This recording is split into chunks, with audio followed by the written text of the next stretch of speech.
So you're a philosopher? Yes. Yes. Yes. Yes. Yes. I think very deeply. I think very deeply.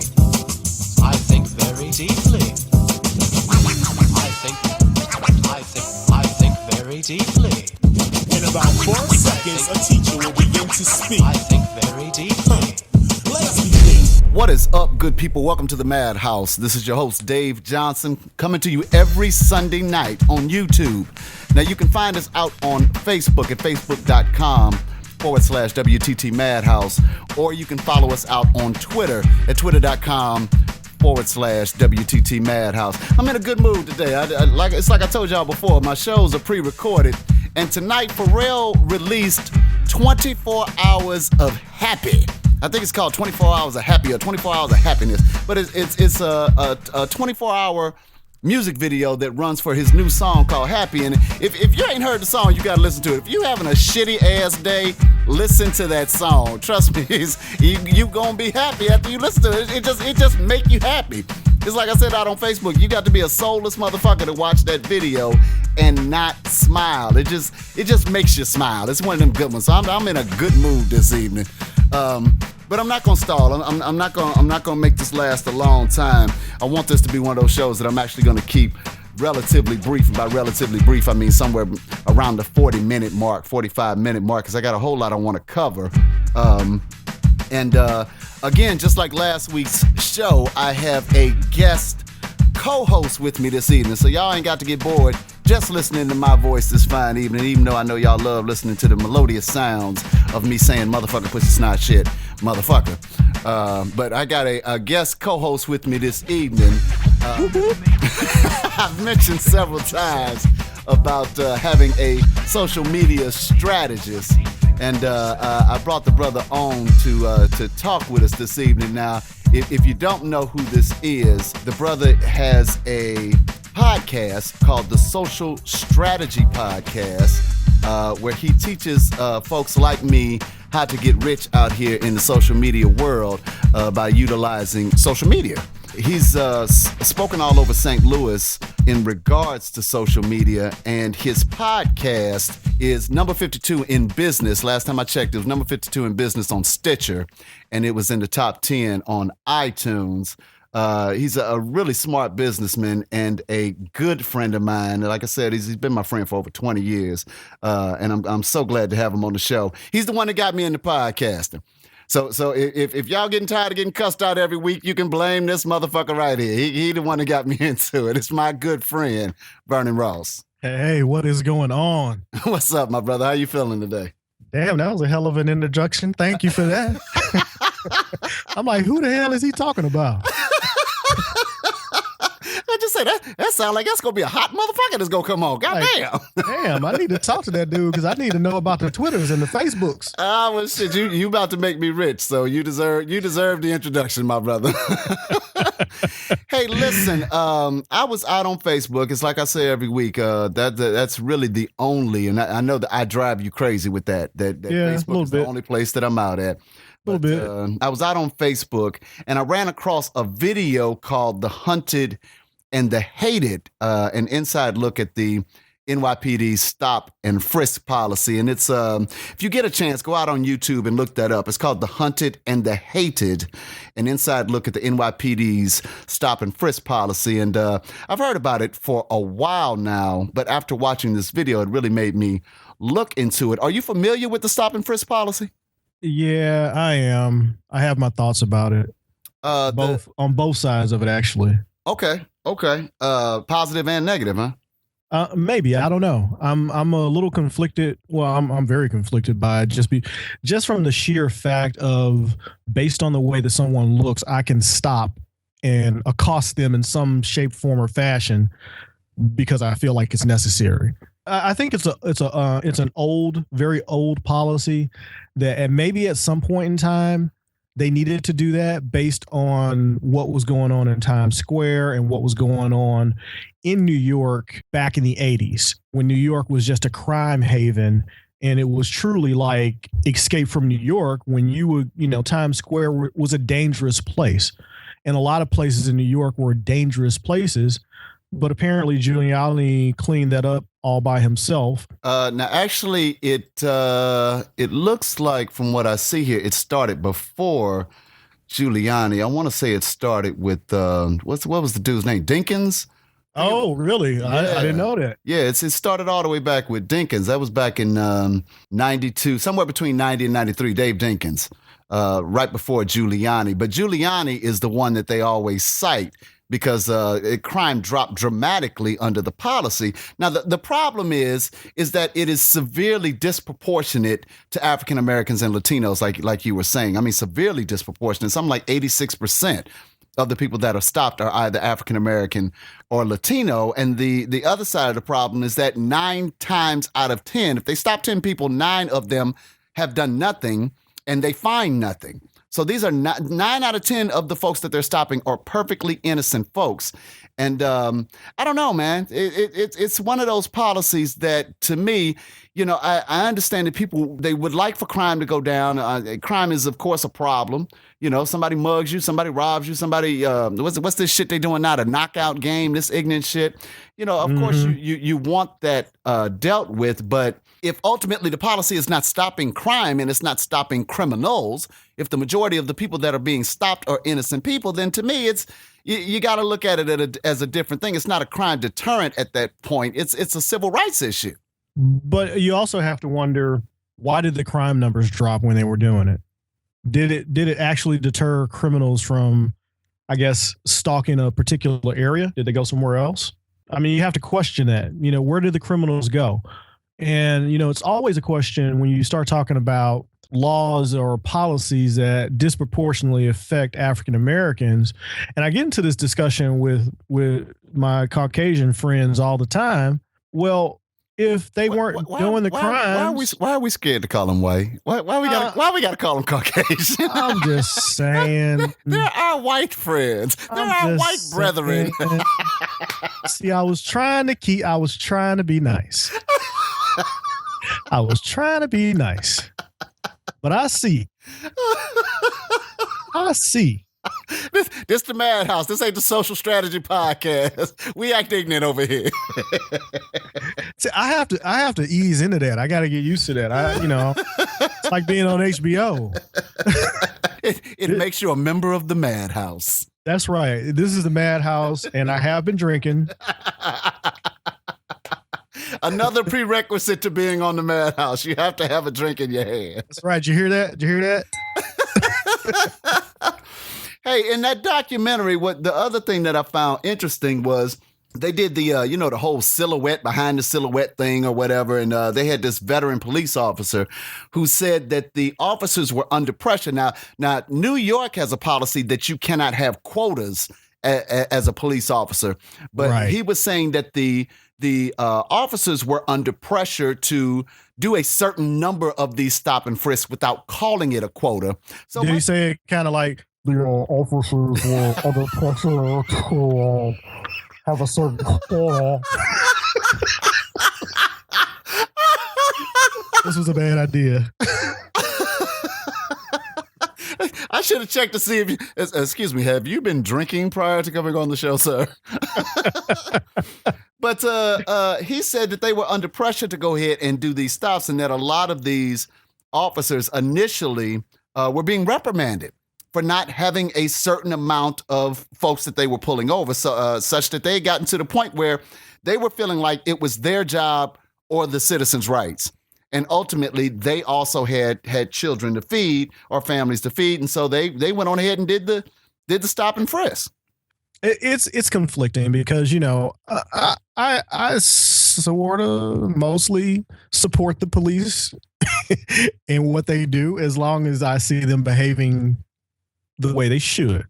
I support good cops. I love a good cop, but all too often you run into this situation where cops don't assess a situation properly, or they get in RoboCop mode where it's just one thing and they're focused on that.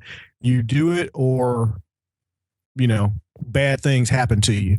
Well, certainly being a cop has got to be one of the most stressful jobs in the world. And, and it's like I say about anything else, the police force, just like any other organization, is a representation of society. So you're going to get some cops that are good, who do their job like they're supposed to. And then you're going to get some assholes. You have assholes in the world. You're going to have assholes in the police force. It's just, unfortunately, they have the ability to shoot you. Exactly. And if you listen to, if you watch that documentary, one of the things that was the most engaging to me was it was this 16-year-old or 17-year-old Latino boy who said he had been frisked so much and so often that he had decided that the next time it happened, he was going to record the account on his iPhone. And he did. And to sit and listen to, what happens to him, like I said, it's such a civil rights violation. It's such a violation of you as a human being, just to be talked to that way, but then to ultimately be shoved and, have your hands thrown behind your back and have the officer tell the gentleman like they did this kid that, you said another word, I'm going to break your arm and punch you in the face. I know when I was borrowing my sister's car, when I was going out visiting the wife when she was the girlfriend, I got pulled over at least 20 times. I got pulled over several times just leaving from my, busing job at Empanadas over in the Central West End.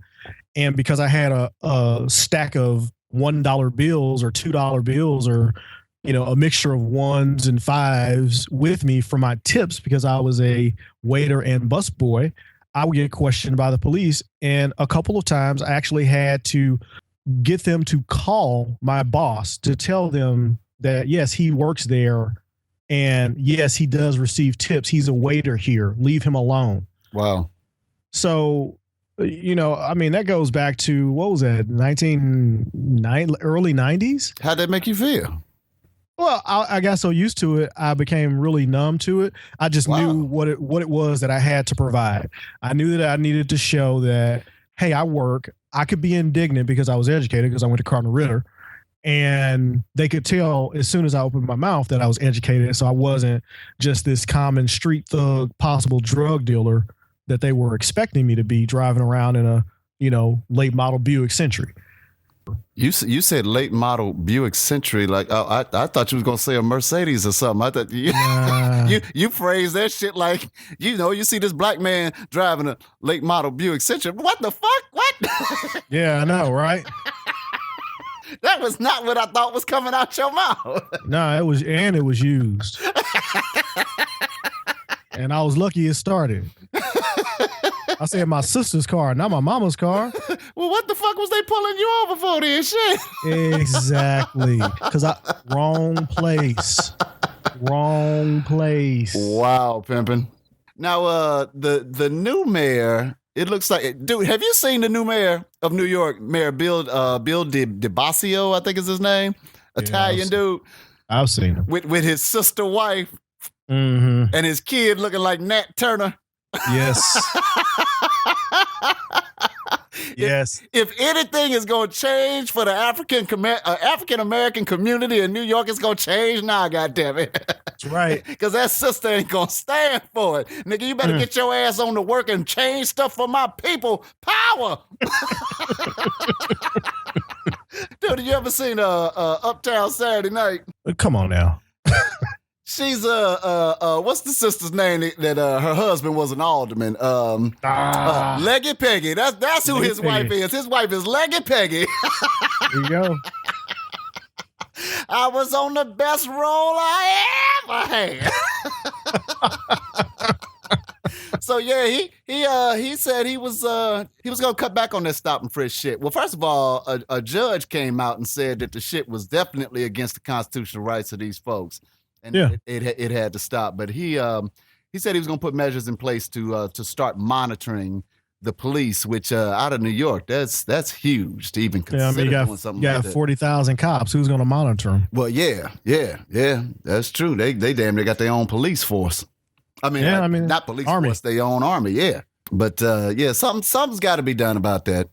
Something's got to be done about that, especially when you look at this kid out of Pennsylvania. I know you done heard this story. Darren Manning, Mhm. 16-year-old kid out of Pennsylvania got stopped and frisked and ended up in the Oh. hospital. Yeah, the female cop thing. Yes. Stopped and frisked him, and these are words I'll never forget for the rest of my life.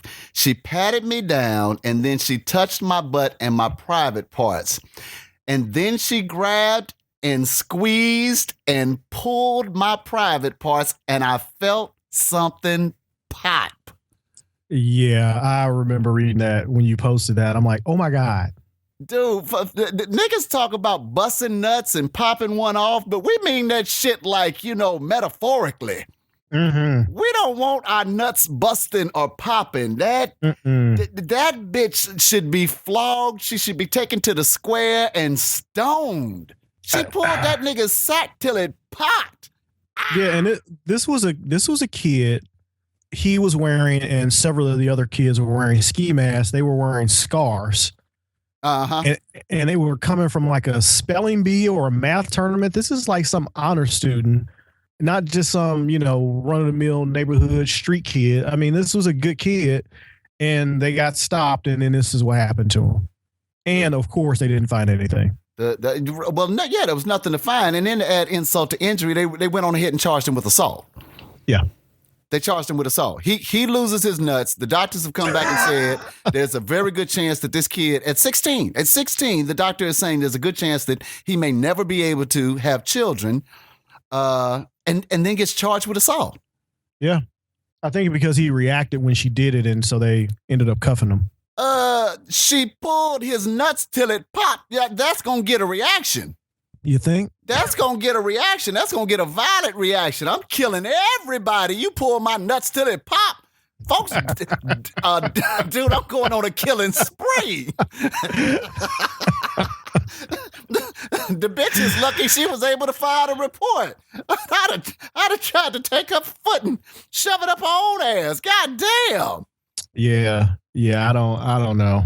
It's a sad state. It really is.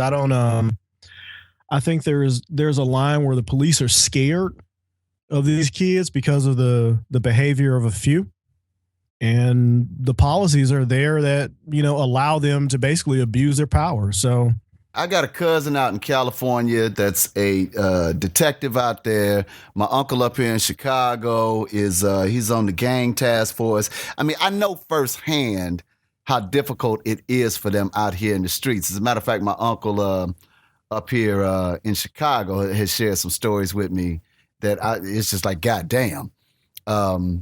But by the same token, there's got to be some measure. I don't know. There's got to be some measure of control or some kind of better way for you to determine whether you're dealing with somebody who's an average everyday citizen or if you're dealing with a criminal. There's got to be something. 16-year-old kids should not have to worry about going on a field trip and then ended up at the hospital with their nuts popped. No, they should not. But, again, that's one of those things where it's it depends on how the police are trained, and they're trained to react one way. And that's to protect themselves, not necessarily the citizen that they're dealing with. They're trained to protect themselves. And I guess she thought she was protecting herself by doing that. I have no idea how that could be protecting yourself, but I'm pretty sure that's the story she's going to tell.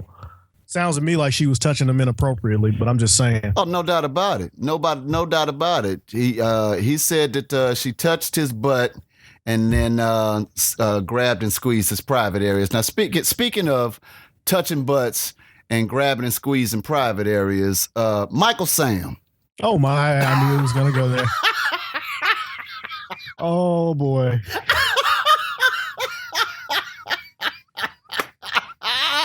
That was subtle.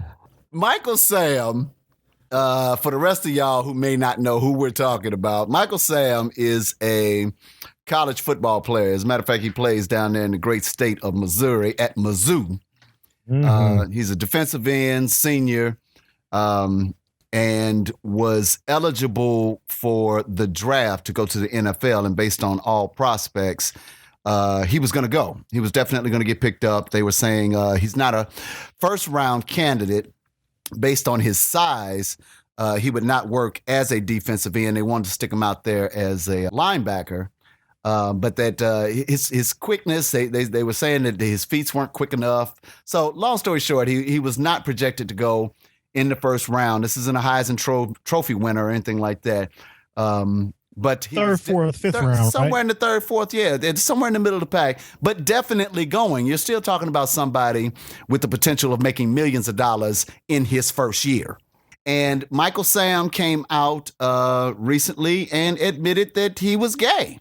No good reason. Admitted it. Well, according to what was said, everybody on his team was aware of the fact that he was gay. His coaches were aware of the fact that he was gay. That's right. And I want to say it was at the bowl that Mizzou went to that rumors started circulating within the media that he was gay. And he took the opportunity to say, well, rather than allowing these rumors to swirl, I'm going to go ahead and take control of the situation and just come on out and admit it. And it's a very controversial decision to do so. As a matter of fact, I'm going to read here from ESPN.com, which says that before this weekend, now listen to this word, prognosticati. That's like the prognosticating Illuminati. The prognosticati had the Missouri graduate and All-American defensive lineman who was named the Southeastern Conference's 2013 Defensive Player of the Year, being drafted somewhere between the third and seventh rounds. Sports Illustrated interviewed a few NFL executives, all anonymously, about Sam's decision. The consensus was that his draft stock had dropped. I don't think football is ready for an openly gay player just yet, a personal assistant told the magazine. In the coming decade or two, it's going to be acceptable, but at this point in time, it's still a man's man game. Mm-hmm.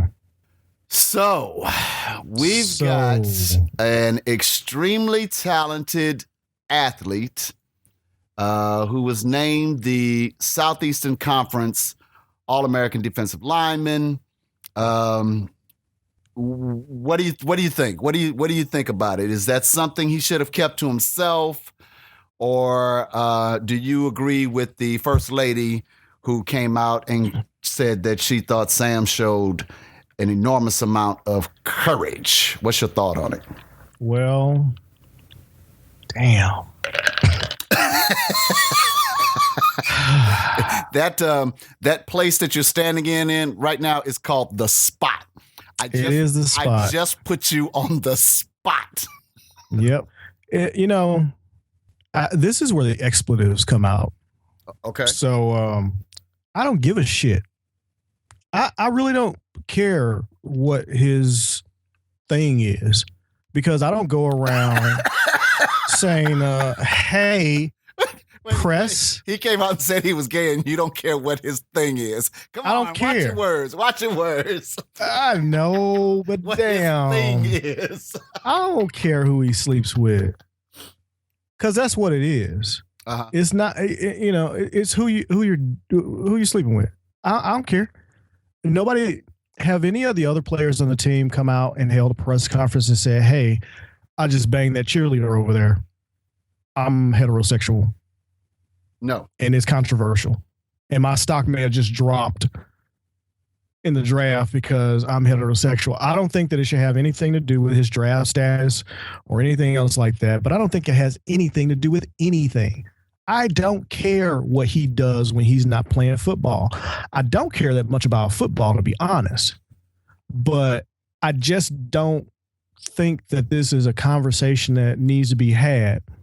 And it's funny, I was listening to Piers Morgan, and he was interviewing Arsenio Hall, and he was actually interviewing Boy George. And Boy George was like, is that really something you need to talk about? Do you really need to be that open with it? I mean, we're talking about Boy George. Come a chameleon, dude. With the hair and the hat and the nails and the back when it was called, he was androgynous. That's what we used to call it in the early 90s. No, that was the 80s. That was 80s. Was it the 80s? 80s going into that was the androgynous period, Jack. Yes. Wow, damn. I'm Boy George older and than I George thought. Michaels, Prince. Yeah. Yes, that whole thing. Yeah, androgynous, flamboyant. Yes. So I don't care. I really just don't give a shit that he is. He's gay? Great. I don't love him any less. I don't love him anymore. He's just a fucking football player. Go play football. Go play football. It doesn't mean anything to me, and I don't think it should mean anything to anyone else.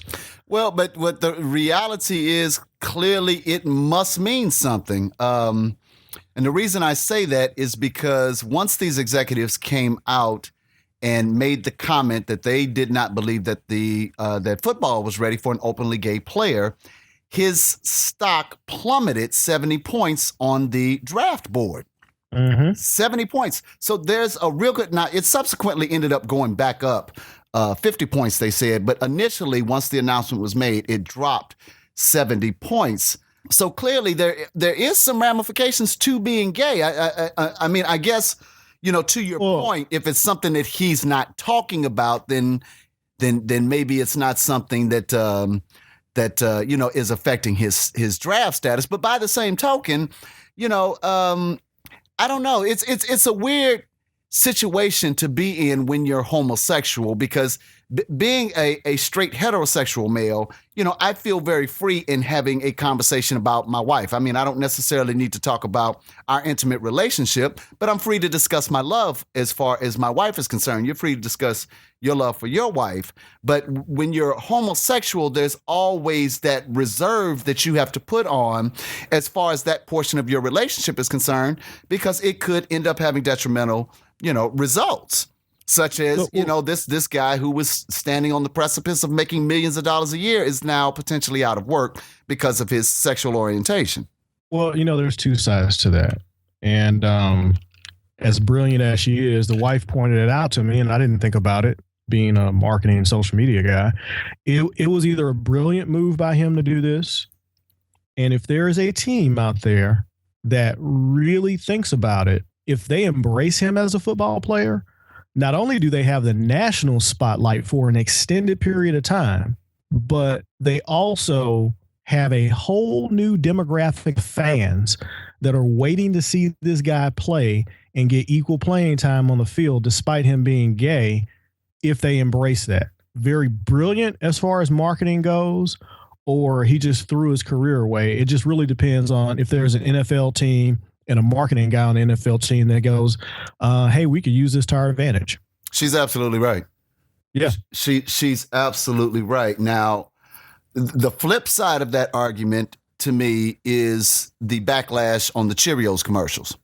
Of course. If you've got people who have hidden discriminatory feelings, they seem to surface in instances where it is projected in their face and they have to deal with it. When it's out in the light and they have to deal with it, then their discrimination comes out. And again, I bring up the Cheerios commercial, of course, with the interracial couple with the child that is both black and white, and the racist comments and attitude that came out about it. Now, by the same token, being gay in a sports organization is not a new thing. You think about all of the players who you just had a player, I want to say last year with the NBA that retired, and in his retirement, he admitted that he was gay. So, there's homosexuality. Again, talking about what I was saying about the police force, and there are assholes in the world. There's going to be assholes in the police force. Well, there's homosexuality in the world. There's going to be homosexuality in sports. It's one of those things that's not talked about, but because he has brought this except for ice skating. Well, figure skating is indeed the exception. Yes, as a matter of fact, I'm just saying. I'm not. It's reverse discrimination with figure skating, because if you're straight, that's your ass. Literally, yes. That's just wrong. I'm joking. But what he has done is he's gone on ahead and brought it out in the light. Now, it certainly is going to be one of those things that's going to be interesting to see how sports organizations handle this. The military just went through this about a decade ago with allowing homosexuals into the military. And Everybody talked about how the morale was going to crash and you were going to have so many deaths out here on the field because nobody was. And guess what? None of that paranoia shit happened. It didn't. It didn't. In the midst of a war with bullets flying over my ass, I don't give a shit whether you like to suck dick or not. I need you to protect me. I need you to protect me. And it's the same thing. I'm sure. What's my man's name? Champ Bailey, who has been in the league for 15 years, was ecstatic when Peyton Manning joined the Denver Broncos because he was like, oh shit, finally we got a chance for me to go ahead and get this ring. And guess what? It didn't happen. But in that same instance, if Peyton Manning was somebody who was openly gay with the same skills that Peyton Manning has, I'm sure Champ Bailey wouldn't have gave a shit if it was going to give him an opportunity to get this ring. Oh, absolutely. And to me, I think ultimately that's where this is going to boil down to. It's going to depend on what team is willing to go ahead and pull that trigger and accept all of the media bullshit that's going to surround this. But NFL teams are used to that. You think about what just happened with the Miami Dolphins this past year with the asshole who was, they ended up letting him go for bullying that other player. They still ended up almost going to the playoffs. So it didn't distract that team so much that they could not perform. And I don't know, it's going to be one of those things that's going to be interesting to see. Regardless of what your feelings are on homosexuality, ultimately at the end of the day, the goal from training camp to the end of the year is to get to the Super Bowl. And if this is a player that can help you get there, I don't care what you do at home. I don't. Exactly. It's not something that I needed to know because it's not something I would have known from looking at you. And that's one of the problems I have with this this trend, or it appears to be a trend with people. Well, I felt like I needed to come out of the closet. Why? The only person that I know for a fact that actually needed to get out of a closet was R. Kelly. Because he told us. He had no business being there. There was midgets and all kinds of shit in that closet. Exactly. That closet was fucked up. Actually trapped in a closet. But I mean, in all seriousness, though, I don't being in that closet scared the piss out of him. Yeah, exactly. I don't understand. I don't understand the need to tell me. I don't need to know that. If I didn't know it before, I didn't judge my relationship with you based on that. Even if I had my suspicions, they were unfounded suspicions. And even if you talked openly about it, okay.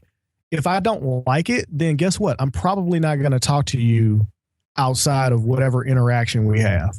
But if I'm okay with it, I'm okay with it. I have plenty of gay friends, and I don't really care about their relationship. That's their relationship, and that's what they do. So you don't think it has anything to do with the business of what it is that he does out on the field, and so it wasn't necessary? I really don't, and I really think it wasn't necessary. To be honest, I just don't think it has anything to do with playing football. Well, the other thing you got to consider is that, you social media strategists, you know the power of the internet in this day and age. I mean, if he was openly gay, I mean, since he's come out, these videos have surfaced of him dancing in gay bars and this, that, and the other. I mean, it eventually was going to come out. Being that we don't know all of the facts of the situation, maybe somebody came to him and presented the video. Maybe they said, okay, we're going to out you. In which case it kind of put him in a position where, like I said, he said, I'm going to take control of the situation. I'm going to out myself. Oh, exactly. And if that's what he had to do, then, hey, great. But, personally, I'm like, okay, out me. Because I would almost guarantee that the person who wanted to out him didn't have as big of a platform as he did. So you think it benefited him to go ahead and come out with this? Absolutely. Either way it goes, we're all talking about him. Yeah, but the draft is talking about him, potentially not even getting into the NFL. I mean, to what benefit when he's potentially losing millions of dollars? Well, like I said, it depends on whether or not an NFL team is smart enough to actually go ahead and take on that controversy to not only get their name in the press, and it's going to be a team that's not super popular. It's not going to be the Denver Broncos. It's not going to be Seattle, who just won the Super Bowl. It's not going to be one of them. It might be the St. Louis Rams. No, dude, you know what's I'm just saying. You know what's fucked up? You ever read some shit and you go, "Oh, that's fucked up," but it's so funny. You got to go ahead and laugh at it. You know what team they're saying he should go play for? The San Francisco 49ers. Oh no. That's not right. If there's any city that's going to embrace it will be San Francisco. Dude, that is so fucked up. All the tickets will be sold out. And you know what? They're absolutely right. San Francisco. It's one of those things. I didn't live. I'm old, but I ain't old enough to remember civil rights and to remember a time when, anybody was denied anything for any reason. I mean, certainly we still go through racist things now. Women certainly go through things now, but in my lifetime, I certainly have seen discrimination, against someone based on their sexual orientation. And I really hope, just like you said, what difference does it make? I hope that we get to that point where that is a true fact. What difference does it make? It should not make a difference at all. My thing is standing in the shower, after a game. First of all, I'm in the shower after the game with 18 niggas any goddamn way. You don't know who's looking at your ass. You don't know who's looking at your ass. You are not going to become homosexual by osmosis. So, I mean, dude, it's just, I don't know. It's one of those things where I'm like, get past the bullshit. It doesn't make a difference. If what he's there to do is to help you meet an objective, and that objective is to win the Super Bowl or to win the NBA title or to win the Stanley Cup or any of that shit, then none of this should even matter. None of this should even matter. Yeah, it doesn't. Like I said, I don't care. I don't care about him and his sexual orientation or preference or however you define it. What I do care about is don't compare it. Please don't compare it to what African Americans had to deal with civil rights, because it's not the same thing. Oh, no. I wasn't comparing. I'm not saying that you were, but I often hear that, this is on the same level as civil rights. No, it's not. No, it's not. He didn't. The person that's gay didn't come over here, weren't forced to come to this country, build it, work in it, and be denied rights to participate in it. You actually have to tell someone or act in a certain way for them to know that, hey, I'm probably not hitting for the same team you're hitting for. I walk out the door, I'm black.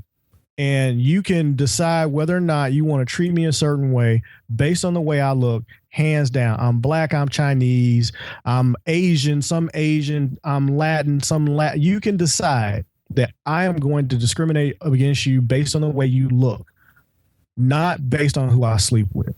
And so to me, that is the one thing that I have to stand firm on. Like, you know what? It does not compare.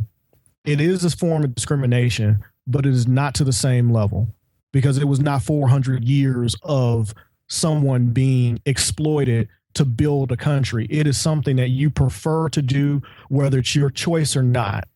It's still a behavior, and it's still something that you're telling me about that I don't quite honestly need to know. But I can't tell somebody, oh, well, no, I'm white. No, you're black. I'm looking at you. You dark, and if you close your eyes, I can't see you in a dark room.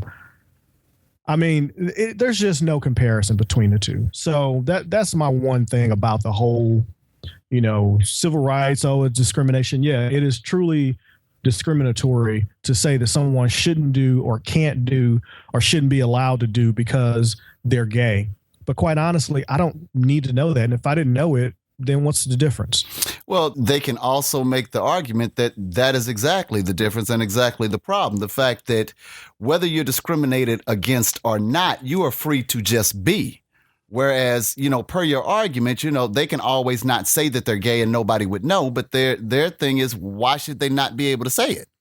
If this is what they believe themselves to be. And what's always interesting to me is the word choice. I messed around and used the word choice 2 episodes ago when I was talking about Queen Latifah, and I actually wished I had went back and corrected that, because heterosexuals are quick to say that homosexuality is a choice.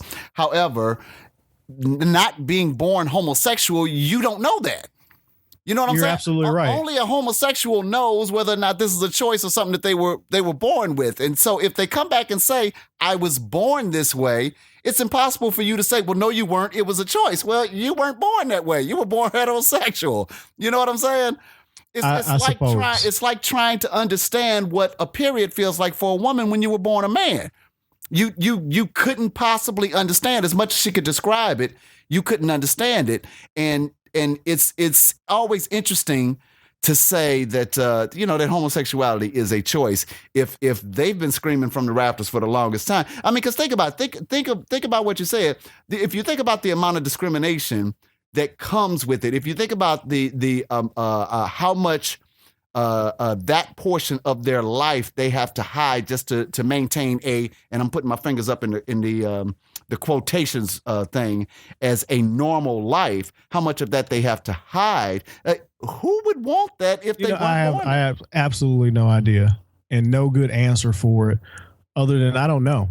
And because I don't know, I try not to say that you're making a choice, but you are making a choice to tell people about it. And it's just not necessary because I don't have to announce what I am.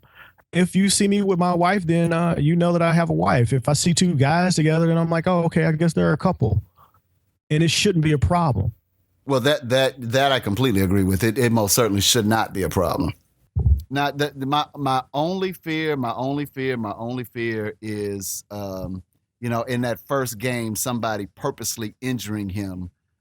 Because I just feel like there would be too many people, too many voices that would come out and go, see, this is what he deserved, or this is what we knew would happen. That would be more tragic than anything else. Well, I was gonna go ahead and Let's go there. Do it. You want to talk about it?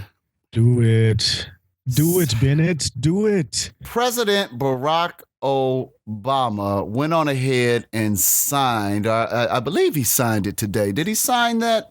I know it's going to be next year. Okay. It's going into effect next year. I saw the pins and I think he signed it. I heard it. That's what I was thinking because I know I saw that picture, but I didn't know if it was official. I'm like, that's awful fucking fast. He just mentioned it in the goddamn State of the Union. I'm like, that motherfucker moved quick. He wasn't playing. He come quick like I do these days. But anyway. Oh, gosh.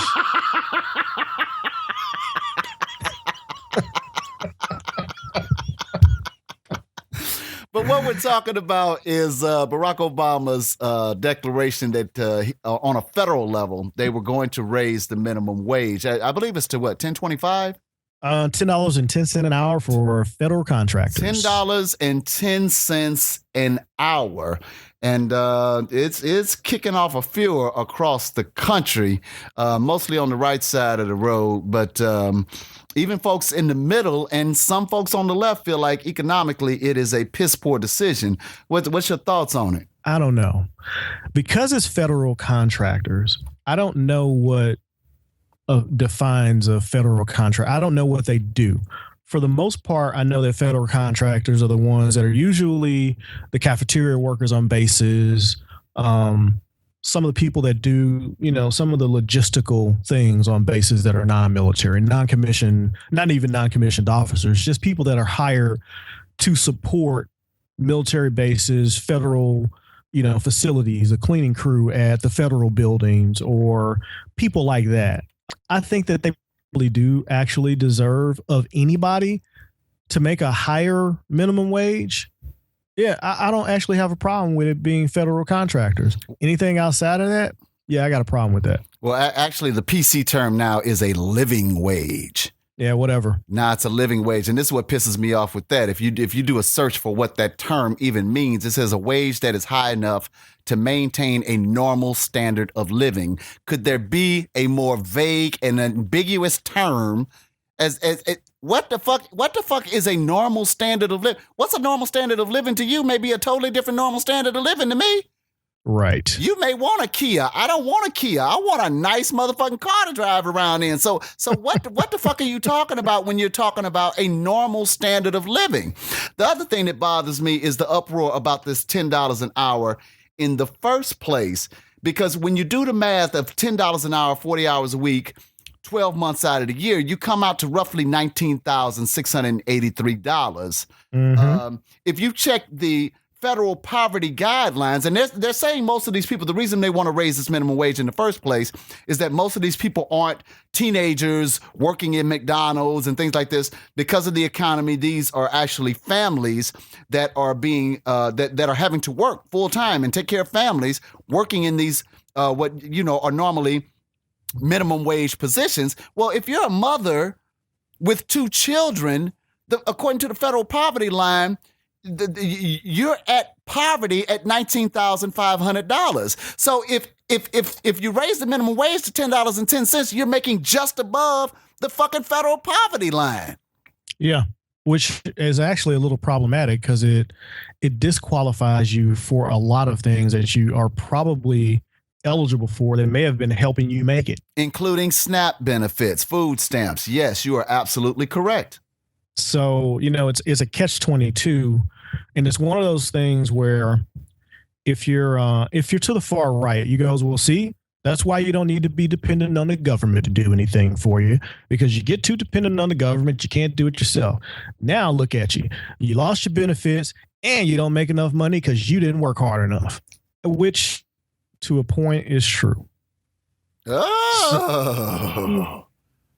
Just the work hard enough part, because I think you have to look at, and it's not just based on education, it's based on how bad do you want it? How bad do you want to do better?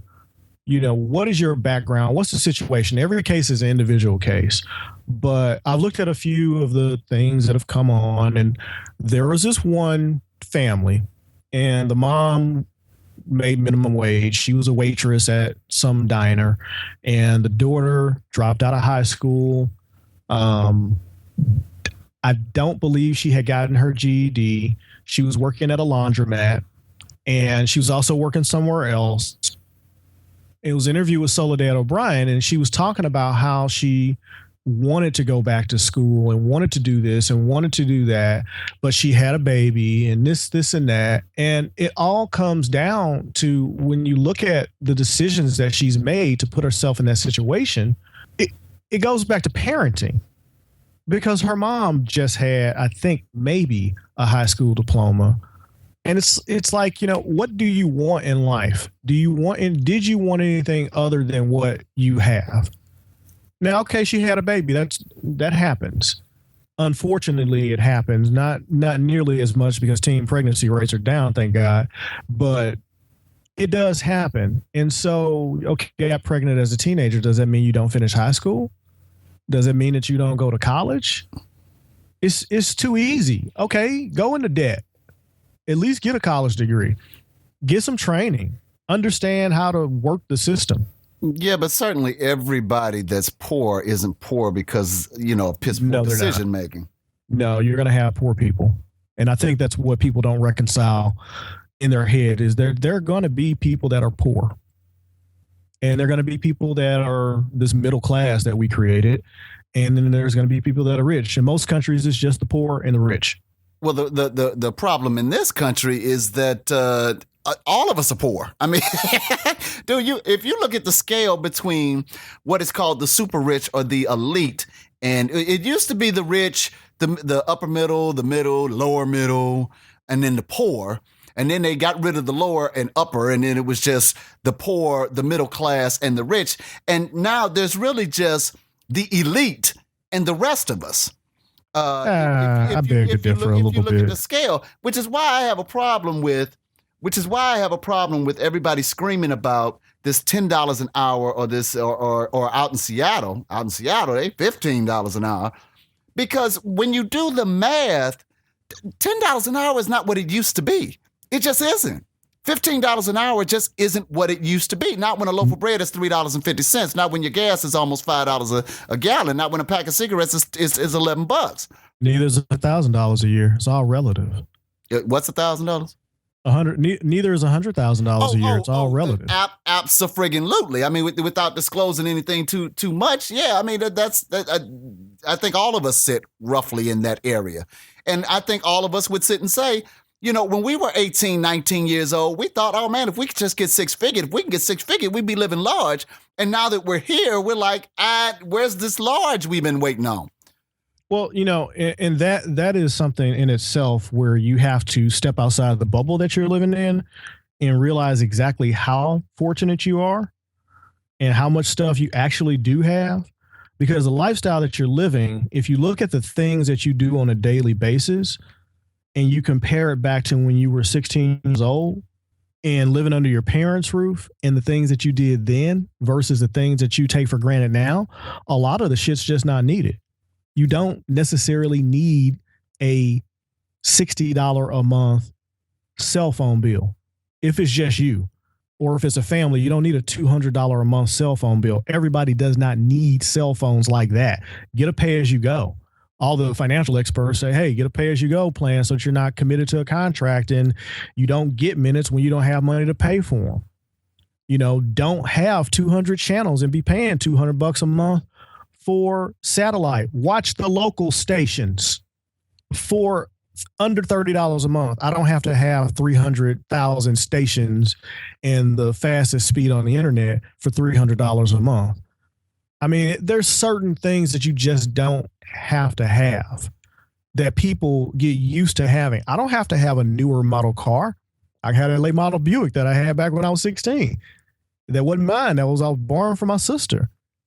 I don't have to have a 2011 whatever it is that I drive, and that's jacked up and speaks to the opulence that we live in, that I couldn't even recall the type of car that I had, and that it's a 2011. It's a Veracruz by Hyundai. It's a $30,000 car. There is no way in hell that I need a $30,000 car. I need something to get me back and forth to work. But when we look at how much we make versus how much we spend, if we just spent less and actually lived modestly, most people wouldn't have an issue. Well, I mean, certainly, I do believe that there are people who certainly live outside of their means.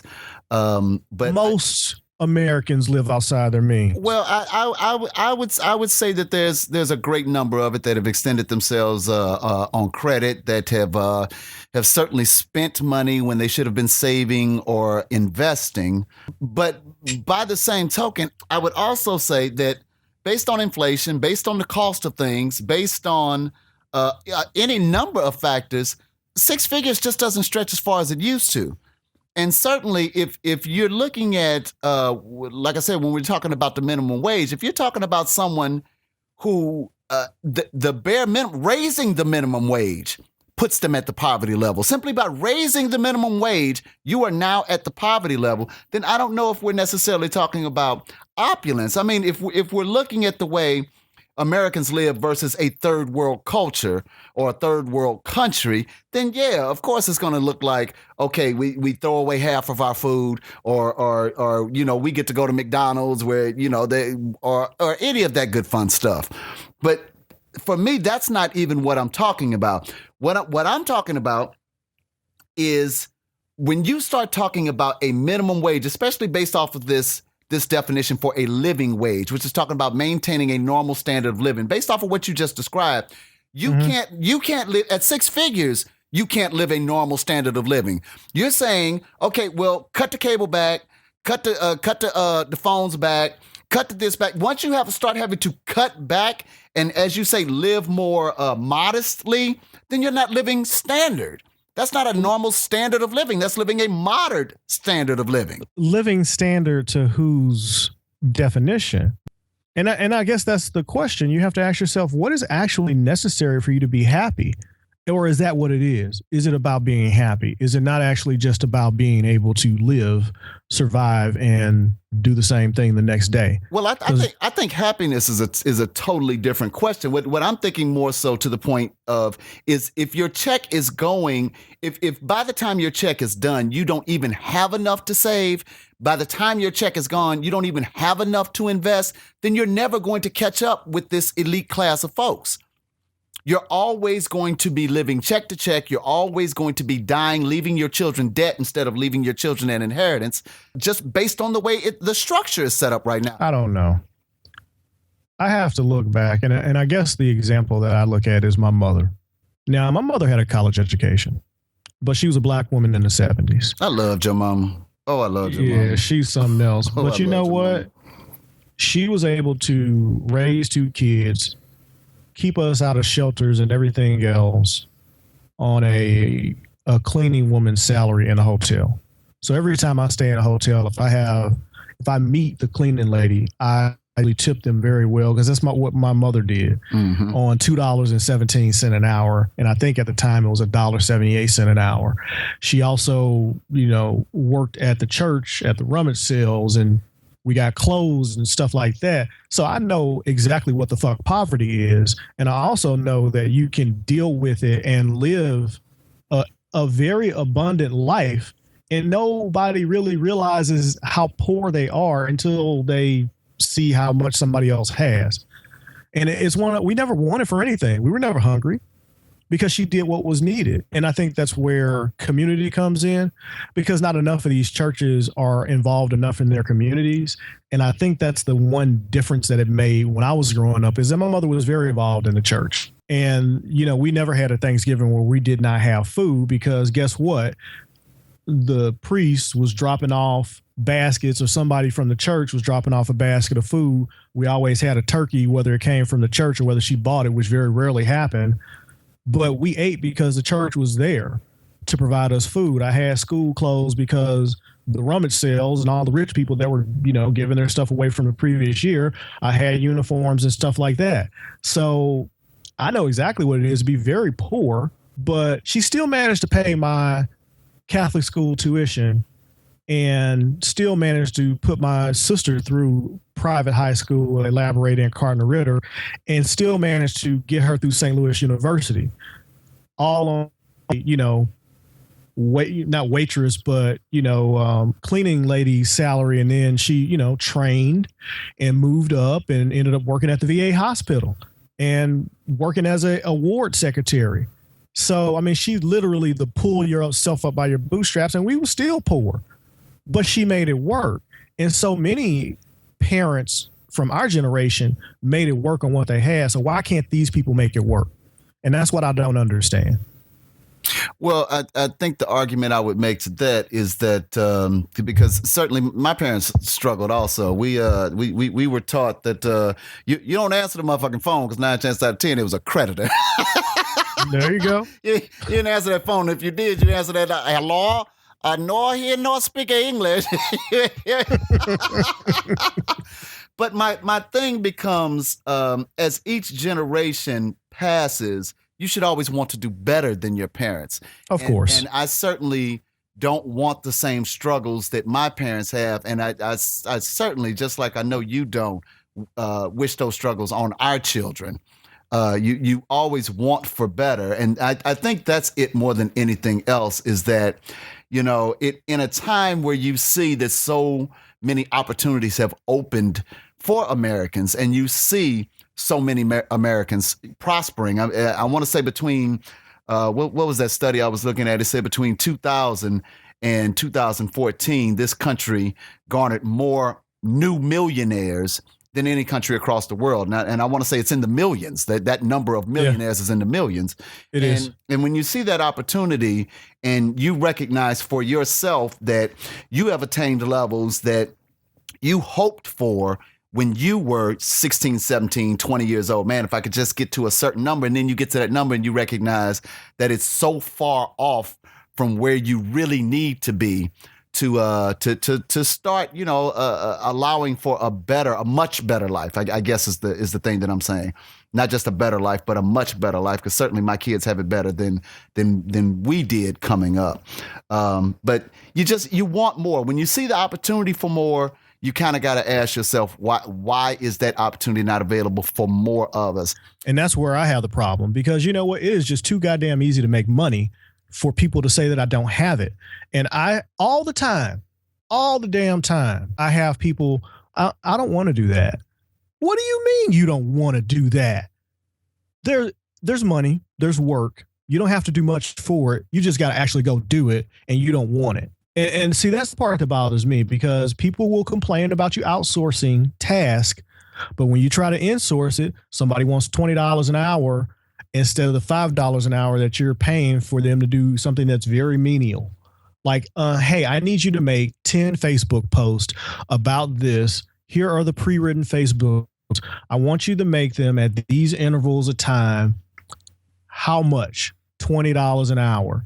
I'm sorry, I can pay my Filipino VA virtual assistant $5 an hour. So I'll pay you $20 to do this whole thing and not $300.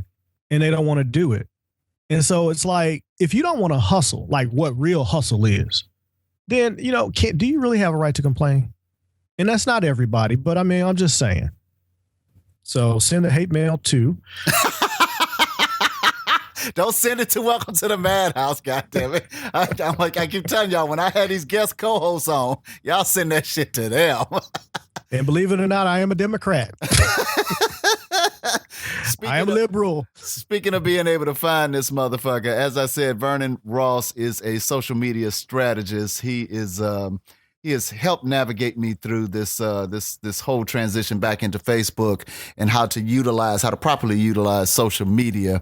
If you'd like to reach out to him, you can hit him at Vernon at VernonRoss.com. That's Vernon at VernonRoss.com. His site is actually VernonRoss.com also. If you want to check him out and see what he's doing. Or if you want to catch his podcast, you can either go to socialstrategypodcast.com or you can find him out on Stitcher or iTunes. What would they be looking for out there on Stitcher and iTunes? The exact same thing. Just search for Social Strategy Podcast, and you'll find it on Stitcher. You'll find it on iTunes, and you'll also find it on TuneIn Radio. We just got added to that directory, which means you can find it pretty much anywhere. You got a promotion of some kind running right now, don't you? I did actually. I was giving away 2 copies of Gary Vaynerchuk's. He's a social media guy. Jab, jab, jab, right hook. But I've already given away 1 copy, and I'm just waiting on a response from the other person. So I haven't heard from them yet. I'm just going to wait a little bit and see if it happens. So since this goes live on Sunday, if you guys want to go out to the Facebook page, facebook.com/RossPR, and just, comment on the page, like the page and comment, say something about the show, say something, hey, I heard you on the MadHouse, and I'll enter you in a random drawing to win that book. It's one of the best books on social media that I've seen in a long time. A lot of good stuff in there, a lot of stuff you can learn. So it's definitely one that if you can get it for free, you should take it. Well, most certainly check the brother out because, like I said, Vern knows what the fuck he's doing out here. I can't thank the brother enough. I'm doing the I'm not worthy sign to him right now because the brother really stop knows, it. He knows what he's doing with social media. Now I can say this: my producer got you beat on the giveaways because he talking about giving away money. This motherfucker talking about giving away money. If folks can help us get to 100 likes out there on Facebook. Now I don't know what the campaign is. As a matter of fact, he's probably going to end up calling you to find out the best way to do it. But he wants to give away money to help us get to 100 likes out there on Facebook. And we certainly want to start increasing the number of subscribers out here on YouTube. If you have not subscribed to our YouTube channel, please click that little red button. It's right there. It's got the word subscribe on it. Just go ahead and click that button so you can keep up with what we're doing out here on the MadHouse. We're coming back to you next Sunday. I've got a video shoot that I'm doing this weekend, which is why I'm doing the podcast early this week. Got to make that money, y'all. I got to make that money because this show ain't paying me yet. That's funny. Let's look at that. You actually do stuff that is worth value to make money from a skill that you taught yourself, that you've been working on since we were teenagers. Yes, I don't always just do this shit for fun. I'm just saying, you got to work. Most times when you work, you earn money. Let me tell you a quick story. I grew up at Grand in the Water Tower. Look that up on Google. Google Maps for everyone that doesn't know where that is. We would catch the bus back over to the Central West End, which is a very high-end, rich area, $1 million homes. And, there's all these shops up and down the Central West End, antique shops and everything else. Uh-huh. Hot as hell. I think it was one of those 101-degree summers. I mean, it was just hot. But we liked hanging out over there. So we would put on the best clothes that we had on a Saturday, or Tuesday during the summer. I mean, we're out of school. We would catch the bus over there or walk part of the way and then catch the bus. The way that we would catch the bus is we would go and collect bottles because at the time, you got redemption value for the bottles.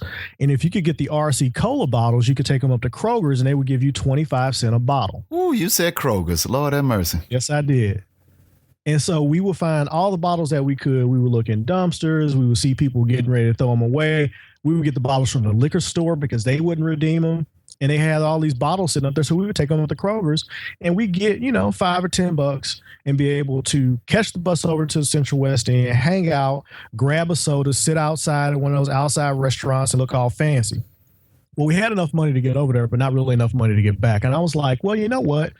This is a wealthy area. These people have money and I'm sure they have yard. My grass at home. And I use my lawnmower. Why not cut their grass and use their lawnmower and just charge them a cheaper price? They don't have to come outside and do it. We'll use their gas, their lawnmower, and charge them a whole lot less than they're probably paying. I thought it was a good idea. Well, we got kicked out of a few of the streets because they're private streets, no soliciting. So I was like, okay, well, where can we go? So we started talking to the shops, and there was this one antique shop. And they had this little backyard area grass was just super tall. Walked in and I said to the lady, I was like, we're here to do the yard work. The grass is high and we're here to do it. Obviously, you let your yard work guy go. And I mean, this is almost verbatim what I said. I remember this. I'm like, you don't have a yard guy because he hasn't cut your grass. Or his stuff is down. I don't know what's going on, but the grass isn't cut and it's a violation. I know that's a code violation and we wanted to cut it. And she goes, well, how much, young man? And I was like, well, I don't know, $30. And she just laughed and she goes, well, normally we pay about $100, but I'll give you 60. Wow. And I'm like, okay, where's your lawnmower? And she goes, we don't have a lawnmower. That's why we pay them 100. The yard guy is a lawnmower. I'm like, okay, well, I'll tell you what, we'll get the grass cut. And she was like, okay. So what I did, I went door to door and I asked all the shops if they had a lawnmower. One of the shops did have a lawnmower. And then I asked them if they had gas. And they said, yeah. And I said, I'll give you $10 to borrow your lawnmower to cut. And I got the lady's first name. I can't remember it now. To cut so-and-so's grass. We're about to cut their grass, but we don't have a lawnmower. So can I borrow your lawnmower and your gas? And I'll give you $10 for borrowing your lawnmower and your gas to go cut her grass. And the guy was like, yeah, let me see if... He goes, hey, are these kids going to cut your grass? And she goes, yeah, they're just trying to round up a lawnmower. He's like, oh, okay. He's like, yeah, buddy, you got a deal. So the guy gave me his lawnmower, his gas. I cut her grass, got paid $60, went to pay him his $10 with his lawnmower cleaned off. And he was like, no, kids, you keep it. And as a matter of fact, why don't you cut my grass and I'll give you $20 to cut my grass. That's what #hustle is. Vern, it has been a blast, my brother. Thank you so much for co-hosting with me this evening. I appreciate you. Nah, it has been my pleasure.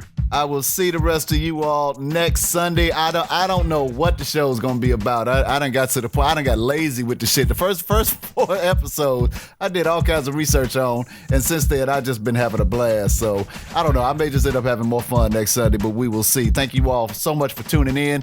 Click that subscribe button. Run on out on Facebook to facebook.com/WTT MadHouse, and make sure you like that page. And like I said, you get a chance, go check out my man Vern out at vernonross.com, or check him out at the Social Strategy Podcast. My brother, I will holler at you later. All right, man. Thanks a lot. Peace. Peace.